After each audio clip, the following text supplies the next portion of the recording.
എല്ലാവർക്കും നമസ്കാരം. പുതിയൊരു വീഡിയോയിലേക്ക് സ്വാഗതം. 2025 കേന്ദ്ര സർക്കാരിൻ്റെ ഏറ്റവും പ്രധാനപ്പെട്ട ആനുകൂല്യമാണ് കിസാൻ സമ്മാൻ നിധി ആനുകൂല്യം. നമുക്കറിയാം നാമമാത്ര തുകയാണ്, ഏകദേശം 2000 രൂപയാണ് ഒരു കർഷകന് ലഭിക്കുന്നത്. പക്ഷേ രാജ്യത്താകമാനം 9 കോടിക്ക് മുകളിൽ ജനങ്ങൾക്ക് ഈ ഒരു ആനുകൂല്യം എത്തിച്ചേരുന്നുണ്ട് എന്ന് പറയുമ്പോഴാണ് ഈ ഒരു പദ്ധതിയുടെ വലിപ്പം നമുക്ക് മനസ്സിലാക്കേണ്ടത്. നാളിതുവരെയായും ഒരു തുക പോലും കുടിശ്ശികയിടാൻ നരേന്ദ്രമോദി സർക്കാർ ശ്രമിച്ചിട്ടില്ല. അതുകൊണ്ട് തന്നെ കറക്റ്റായിട്ട് ഈ ഒരു തുക നിങ്ങളുടെ ബാങ്ക് അക്കൗണ്ടുകളിലേക്ക് എത്തിക്കുവാനും കേന്ദ്ര സർക്കാർ പ്രത്യേക നടപടിയെടുത്തിട്ടുണ്ട്. മാത്രമല്ല, മൂന്നാം തവണയും മോദി സർക്കാർ അധികാരത്തിൽ വന്നതിന് ശേഷം ആദ്യമായി ഒപ്പിട്ട ഫയൽ എന്ന് പറയുന്നത് കിസാൻ സമ്മാൻ നിധി തുകയുടെ 2000 രൂപ വിതരണം ചെയ്യുക എന്നുള്ളതാണ്. അപ്പോൾ ഈ ഒരു പദ്ധതി കേന്ദ്ര സർക്കാർ വളരെ പ്രാധാന്യം നൽകുന്ന ഒന്നാണ്. അപ്പോൾ ഇതുമായി ബന്ധപ്പെട്ട് ചില അറിയിപ്പുകൾ 2025 അറിഞ്ഞിരിക്കണം. തീർച്ചയായിട്ടും ചാനൽ സബ്സ്ക്രൈബ് ചെയ്യുക, ലൈക്ക് ചെയ്യുക, ഷെയർ ചെയ്യുക. മറ്റ് അതിൻ്റെ പുതിയ വശങ്ങൾ നമുക്ക് തീർച്ചയായിട്ടും നോക്കേണ്ടതായിട്ടുണ്ട്. കിസാൻ സമ്മാൻ നിധി ആനുകൂല്യം എന്ന് പറയുമ്പോൾ 4 മാസത്തിലൊരിക്കലാണ് ഈ ഒരു 2000 രൂപ ലഭിക്കുക. അടുത്ത ഈ ഒരു 4 മാസ കാലയളവിലേക്കുള്ള തുകയുടെ വിതരണം ഫെബ്രുവരി മാസത്തിൽ തന്നെ ഉണ്ടാകുമെന്നുള്ളതാണ് ഏറ്റവും പുതിയ റിപ്പോർട്ടുകൾ നമുക്ക് വരുന്നത്. അതായത് ഈ 19ാമത്തെ ഗഡുവായ തുക, 18 ഗഡു തുക ഇപ്പോൾ ഏകദേശം 18 ഗഡു എന്ന് പറയുമ്പോൾ 36,000 രൂപ, തിരിച്ചടവില്ലാത്ത 36,000 രൂപ സാധാരണക്കാരൻ്റെ അക്കൗണ്ടുകളിലേക്ക് എത്തിച്ചേരുകയും ചെയ്തിട്ടുണ്ട്. ഇതിന് 19ാമത്തെ ഗഡുവായ തുക ഫെബ്രുവരി ആദ്യത്തോടു കൂടി തന്നെ വിതരണം ചെയ്യുവാനുള്ള നടപടിയാണ് കേന്ദ്ര ധനവകുപ്പിൻ്റെ ഭാഗത്തു നിന്ന് നടപടി കൈക്കൊണ്ടിരിക്കുന്നത്. അങ്ങനെ വരുമ്പോൾ മാർച്ചിൽ വിതരണം ചെയ്യേണ്ട തുക നേരത്തെ തന്നെ വിതരണം ചെയ്യും. ബഡ്ജറ്റിന് മുമ്പാകെ ഒരുപക്ഷെ തുകയുടെ വിതരണം ഉണ്ടായേക്കാം. മാത്രവുമല്ല, കേന്ദ്ര ബഡ്ജറ്റിൽ ഇത്തവണ കിസാൻ സമ്മാൻ നിധിയുമായി ബന്ധപ്പെടുത്തിയുള്ള അറിയിപ്പുകൾ ഉണ്ടാകുമെന്നുള്ളതാണ് പല മാധ്യമങ്ങളും റിപ്പോർട്ട് ചെയ്യുന്നത്.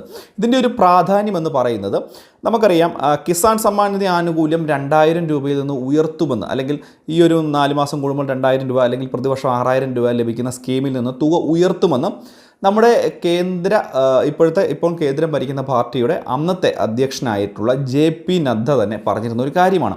ഈ തുക വർദ്ധിപ്പിക്കാൻ വേണ്ട നടപടി കേന്ദ്ര സർക്കാർ കൈക്കൊള്ളുമെന്ന് ഉറപ്പായിട്ടും പറഞ്ഞിരുന്നു. ആ ഒരു നടപടിയുടെ ഭാഗമായിട്ട് ഈ തവണ ബഡ്ജറ്റിൽ ഈ ഒരു തുകയുടെ വർധന ഉണ്ടാകുമെന്നുള്ള റിപ്പോർട്ടുകളാണ് ഏറ്റവും പ്രധാനപ്പെട്ട ഒരു വാർത്തയായിട്ട് നമുക്ക് ലഭിക്കുന്നത്. ഇതിൽ നമ്മൾ മനസ്സിലാക്കേണ്ട ഏറ്റവും പ്രധാനപ്പെട്ട കാര്യം, ഈ ഒരു തുക ഇപ്പോൾ ലഭിച്ചിരിക്കുന്നത് 4 മാസത്തിലൊരിക്കൽ 6000 രൂപ എന്നുള്ള രീതിയിലാണ്.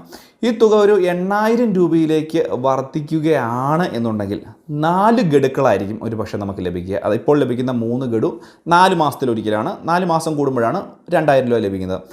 ഈ ഒരു തുക 8000 രൂപയായിട്ട് ഉയർത്തുകയാണ് എന്നുണ്ടെങ്കിൽ 3 മാസം കൂടുമ്പോൾ ഒരു ഗഡു തുക, അതായത് 3 മാസം കൂടുമ്പോൾ 2000 രൂപ എന്നുള്ള രീതിയിലേക്ക് തുക ഉയർത്തും. അല്ലെങ്കിൽ 1500 രൂപ വരെയുള്ള വർധനവാണ് ഒരാൾക്ക് പ്രതിവർഷം ലഭിക്കുന്നത് എങ്കിൽ അപ്പോഴും 3 ഗഡു മാത്രമേ കാണുകയുള്ളൂ. അത് 2000 രൂപയിൽ നിന്നും 2500 രൂപയിലേക്ക് ഉയർത്തും എന്നുള്ളതാണ് ഇതിൻ്റെ ഒരു മറ്റൊരു സവിശേഷത. അതായത് ക്ഷേമ പെൻഷൻ വിതരണം ചെയ്യുന്ന പോലെ തന്നെ മാസാമാസത്തിൽ ലഭ്യമാക്കാതെ ഈ ഒരു 4 മാസം കൂടുമ്പോൾ തന്നെ തുകയുടെ വിതരണം വീണ്ടും തുടർന്നു പോകുവാനുള്ള ഒരു നടപടി ഉണ്ടാകും. ഈ 2 കാര്യങ്ങളാണ് ഏറ്റവും പ്രധാനമായിട്ട് നിങ്ങളെല്ലാവരും ശ്രദ്ധിക്കേണ്ടത്. വളരെ പ്രധാനപ്പെട്ട കാര്യമാണ്. കിസാൻ സമ്മാൻ നിധി ആനുകൂല്യം എന്ന് പറയുന്നത് നമ്മുടെ ഒരു അവകാശം പോലെ തന്നെയാണ്. കേന്ദ്ര സർക്കാർ അതൊരു അവകാശം പോലെ നിങ്ങൾക്ക് ലഭിക്കണം എന്ന് തന്നെ കേന്ദ്ര സർക്കാർ തന്നെ പറഞ്ഞിരിക്കുന്ന ഒരു പദ്ധതിയാണ്.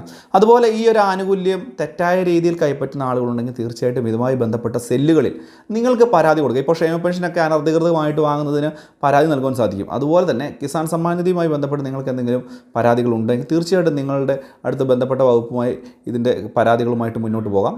നിങ്ങൾക്ക് ഇതുമായി ബന്ധപ്പെട്ടുള്ള ആനുകൂല്യങ്ങളോ അല്ലെങ്കിൽ ഇതൊന്നും തടസ്സപ്പെടാതെ തന്നെ, നിങ്ങളെ ബുദ്ധിമുട്ടിക്കാതെ തന്നെ ഇതിൻ്റെ അനധികൃതമായിട്ട് തുക വാങ്ങുന്ന ആളുകൾക്കെതിരെ കർശനമായിട്ടുള്ള നടപടി എടുക്കാൻ സാധിക്കും.